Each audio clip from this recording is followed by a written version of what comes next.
இந்திய அரசு அமைப்பு சட்டத்தை எழுதும் பொழுது செய்த ஒரே ஒரு சிறிய தவறு கோடிக்கணக்கான மக்களின் மக்களால் தேர்ந்தெடுக்கப்பட்ட மாநில சட்டமன்றங்களை அவமதிக்கின்ற அளவிற்கு ஆகிவிட்டது. அது என்ன? ஆளுநர்கள் மாநில அரசு அனுப்புகின்ற சட்ட முன்வரைவுகளுக்கு ஒப்புதல் அளிப்பதற்கு 6 வார காலக்கெடு என்று முதலில் எழுதினார்கள்.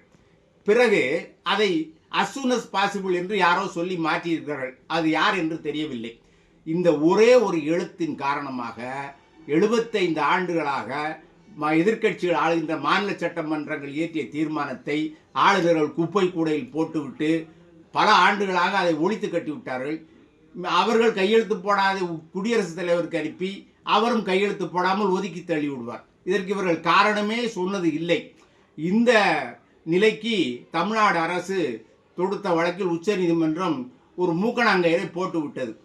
குடியரசுத் தலைவருக்கு 3 மாதம் காலக்கெடு வகுத்து விட்டது. இதை பாஜக அரசால் தாங்கிக் கொள்ள முடியவில்லை. அதை எதிர்த்து மேல்முறையீடு செய்ய போவதாக இன்றைக்கு அறிவித்திருக்கிறார்கள்.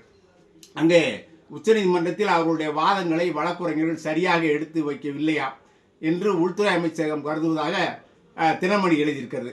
கேரள ஆட்டுத்தாடி உச்சநீதிமன்றத்துக்கு என்ன அதிகாரம் என்று கேட்கிறார். உச்சநீதிமன்றத்திற்கு அதிகாரம் இருக்கின்றது. அது அரசமைப்பு சட்டத்தின் பிரிவு 143 அந்த பிரிவின்படிதான் இந்த அதிகாரத்தை தாங்கள் பயன்படுத்தி இருப்பதாக உச்சநீதிமன்ற நீதிபதிகள் விளக்கம் அளித்திருக்கின்றார்கள். படித்து பாருங்கள். இது குறித்து நேற்று 3 நிமிடங்கள் விரிவாக காணொலி எழுதியிருக்கிறேன், பேசியிருக்கிறேன்.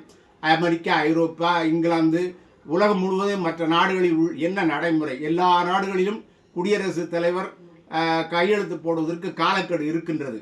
அதையும் உச்சநீதிமன்ற நீதிபதிகள் குறிப்பிட்டு காட்டியிருக்கிறார்கள். ஆனால் எப்படி இருந்தாலும் இந்த பிரச்சனை மேல்முறையீட்டுக்கு போகும். ஒருவேளை தலைமை நீதிபதி 5 நீதிபதிகள் அமர்வுக்கு அனுப்பலாம், அல்லது அரசு அமைப்பு சட்ட ஆய்வு இருக்கைக்கும் அனுப்பலாம். எப்படியும் இன்னமும் இந்த பிரச்சனைக்கு தீர்வு வர இன்னும் சில ஆண்டுகள் ஆகலாம்.